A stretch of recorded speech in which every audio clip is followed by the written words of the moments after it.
Hello and welcome back to the channel Held Dominance. Anthony here. Please remember to like and subscribe, and also click that notification bell if you're enjoying what you're seeing and want to see more. And today we have a look into the women's side of the game, as there's no Australian fixtures apart from the state of origin over the weekend.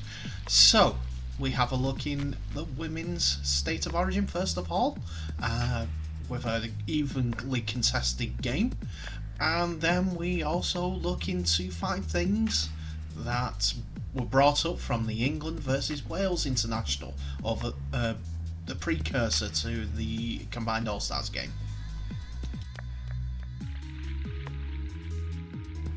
So we start off with the Australian women's origin game, which was a fantastic effort from both sides, as there was big hitting, there was tough tackling, there was great runs, some great tries, and some decisions that were given that were a little bit controversial.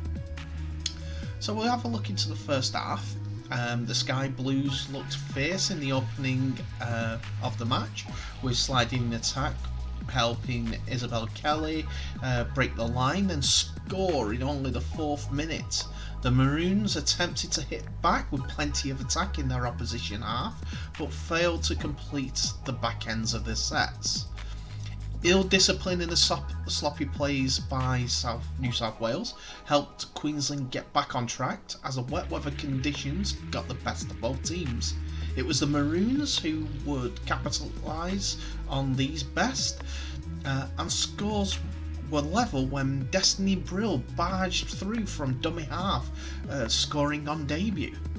A successful conversion saw them take the lead and shift momentum, looking dangerous also in their attack.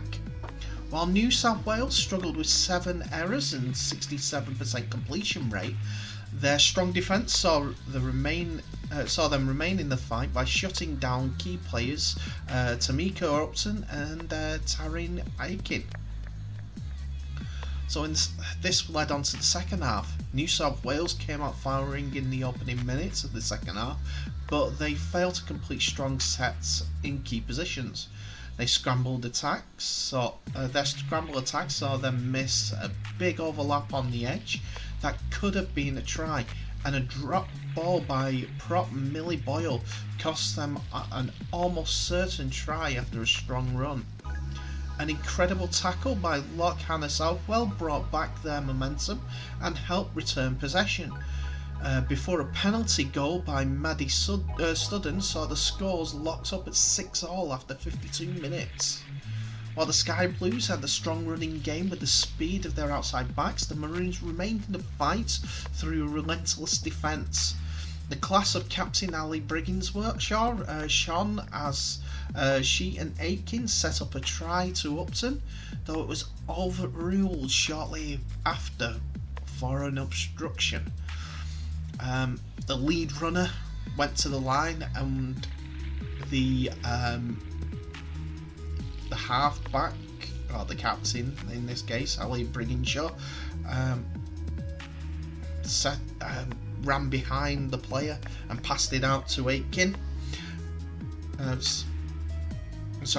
to Upton, who went over in the corner for the Maroons, but it was directly behind the lead runner that the pass came out, and that was determined as obstruction, and the try was chalked off. It was a great effort, but unfortunately the timing was a little bit off for the Maroons.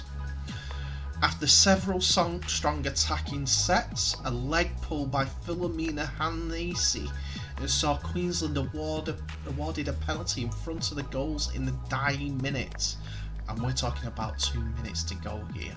It was one of those that you can't help yourself sometimes just to grab the player's leg, but the referee spotted it and it was given as a penalty. So taking no chances, the coach of the Maroons was shouting 2-2-2, which the Maroons obliged, as they elected to go for goal and seal the win. It was a fantastic effort. it was Lauren Brown who was on kicking duty for the Queensland team, and that's how it ended. 8 points to 6 to Queensland for the win in the New South Wales for the Queensland team. It's back-to-back wins, I think, for New South Wales now, and for Queensland in the Origin game. But they have some great youngsters coming through on both sides. To be fair, that might be a threat when it comes to the World Cup. So good luck to them. In response to that,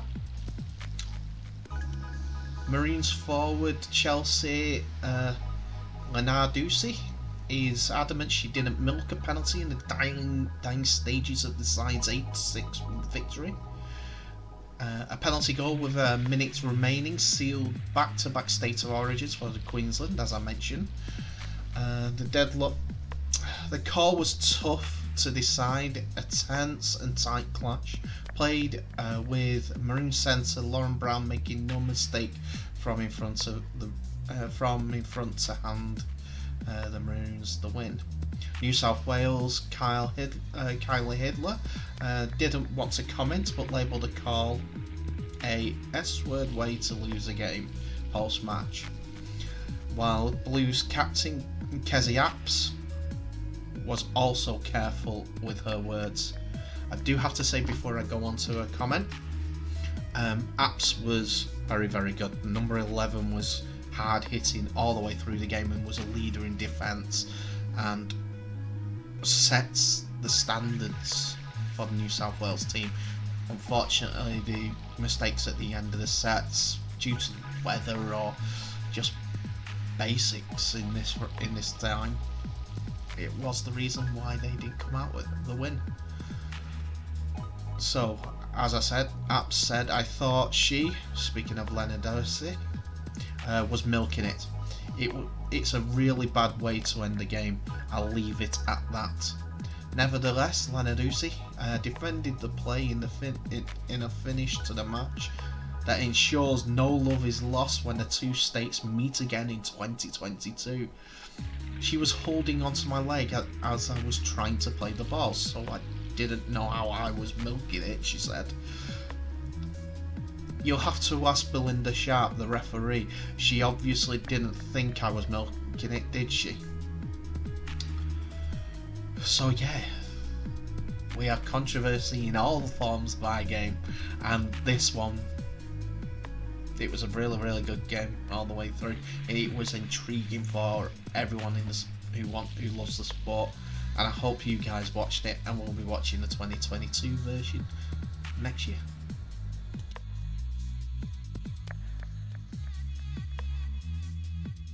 So the next part of our video is in regards to the England versus Wales international match, which was the first international game for the Welsh Rugby League women's side.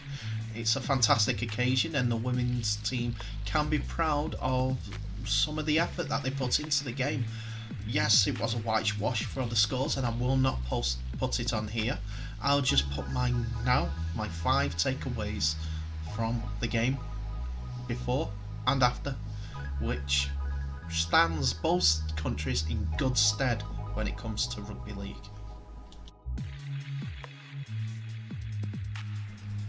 So first of all, equal pay. Equal pay is the main male counterparts. The Wales Rugby League Association made this announcement a few days before the actual game. Because of the things that are going on in the world, i.e. COVID, employment, travel, lockdown, isolation, bubbles, everything like that, they made sure that the Welsh women were going to be paid exactly the same as their male counterparts for representing their country, which is an astounding achievement. It's something that has been going on in Wales since 2020, January 2020, that is, for all forms of sport in Wales. So I'm really glad that they were able to do this for the Wales team. So that's one thing less to worry about for what's going on in the world at this time. I know that BBC did an interview with the Welsh team about that, and it's a great position for women's sport to be in with a country like Wales.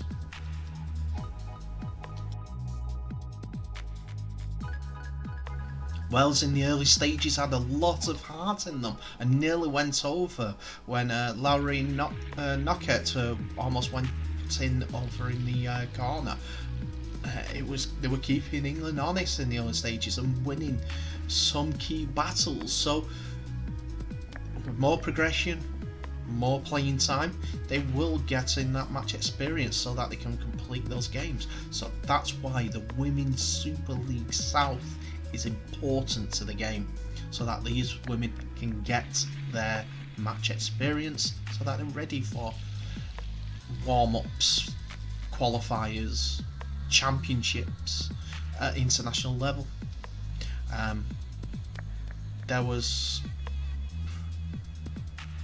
some anticipation play from Ellery Michaels, who created another chance with an interception. So yes, they may have been beaten, but by a team that's expected to go well in the World Cup. But they can hold the head high. There's some good players to build a squad on, and some that may develop more once they play more.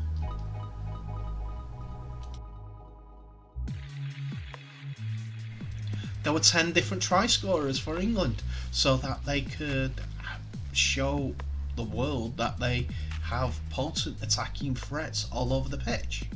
It doesn't matter what opposition there are, but there needs to be players that are willing to get on the end of the balls and get over the line, which they did. Emily Rudge scored twice, while Roberts, Jones, Cunningham, Hoyle, Goldthorpe, and Roach, Beavers, Wilson and Dodd got over, while Stanley kicked 2 and Stanley kicked 6 and Stott kicked 2. But yeah, they're all smiles, all happy and everything like that, because they know that they were confident mood and they won, and they got a little bit of silverware thanks to the National Lottery being involved.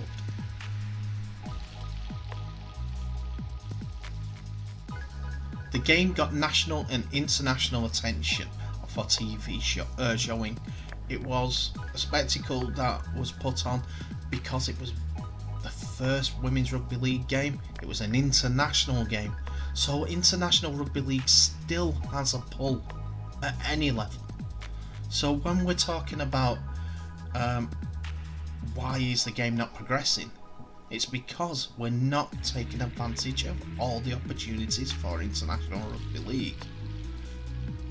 And if anyone comments about that, they're ostracised. They're either told, why don't we grow the game in Whitehaven, because there's a team there and they've not done anything for years. Why don't we have the War of the Roses, because no one outside of Yorkshire cared about it. And also Lancashire, most of it they call in Greater Manchester now. Well, they've been calling it that for years, but still,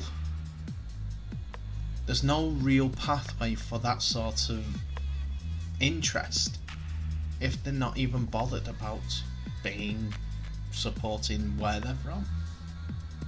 They've tried it before. Yes, it could have been marketed a lot better, but if there's 2 counties in one area, it's no point. If people are in Salford, for instance, and they play a game in Wigan, Salford's Greater Manchester under the postcodes, not Lancashire, and Wigan's Lancashire. one of those things.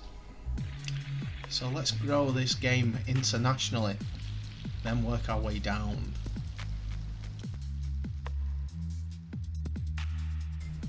There were players from all different sports playing for the Welsh side as well.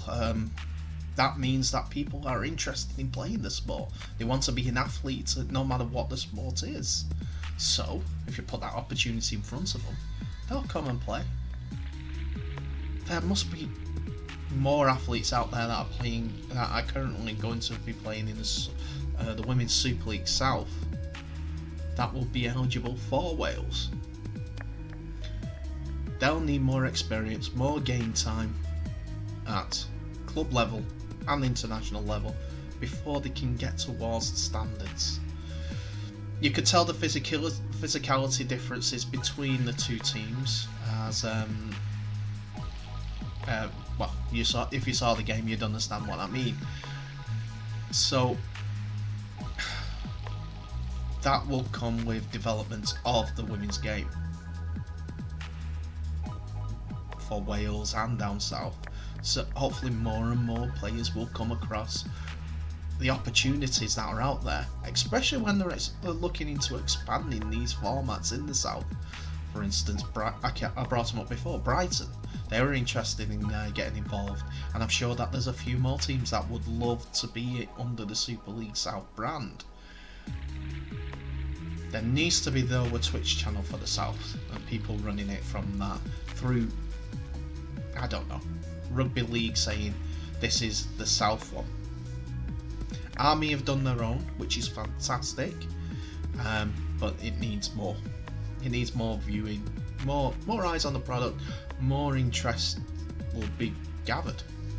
I know I'd be interested in watching the South games, but we're talking about international level now, so we need those players coming out of the woodwork. If they're playing, there'll be